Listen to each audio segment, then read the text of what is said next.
আমাদের বাড়িতে কিছুই ভেবে হয় না, হঠাৎ করে মনে হলো যে আজকে আম পোড়া শরবত হবে। তো আমি আমটা দুপুরবেলা পুড়িয়ে ছাড়িয়ে রেখে গেছিলাম। তারপরে অফিস থেকে এসে আমটাকে ভালো করে কাতটাকে বের করে নিয়েছি।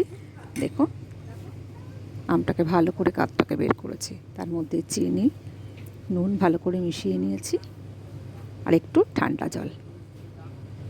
দেখো, বরফও জমানো নেই। আর এই মশলাটা আমি একটা আলাদা করে আপনাদেরকে ভিডিওতে বলে দেবো। এই স্পেশাল মশলাটা আমি বানিয়ে নিয়েছি এই শরবতে দেওয়ার জন্য, টক ঝাল মিষ্টি মশলাটা।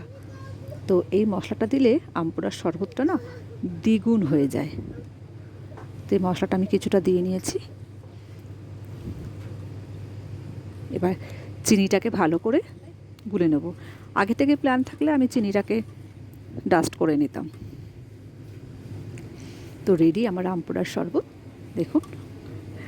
এবার সার্ভ করার জন্য রেডি। তো গ্লাসে দেওয়া হচ্ছে, দেখুন শুকনো লঙ্কাগুলো ভেসে উঠেছে। তাড়াতাড়ি করে করা হয়েছে তো ভাজা মশলাটা। আর আমি এটা মিক্সিতে করি না, আমার ছোট্ট একটা হামালদিস্তা আছে, ওটাতে আমি গুঁড়ো মশলাটা করে নিই। তাতে কি হয়, পুরো মিহি হয় না, একটু মুখে বাদে বেশ ভালো লাগে খেতে, খুব সুন্দর লাগে। তো পিয়াকে বললাম আমি ভেতরের ওপর থেকে মশলাগুলো দিয়ে দে। আজকে ম্যাক্সিমামটা পিয়াই হেল্প করেছে। আর এটা পিয়ার মাথাতেই এসছে যে মামনি আজকে আম পোড়া শরবত খাবো। বললাম ঠিক আছে। তো রেডি। তো পাতিলেবুর মধ্যে একটু মশলাটা মাখিয়ে না গ্লাসের উপরটাকে ভালো করে দিচ্ছি।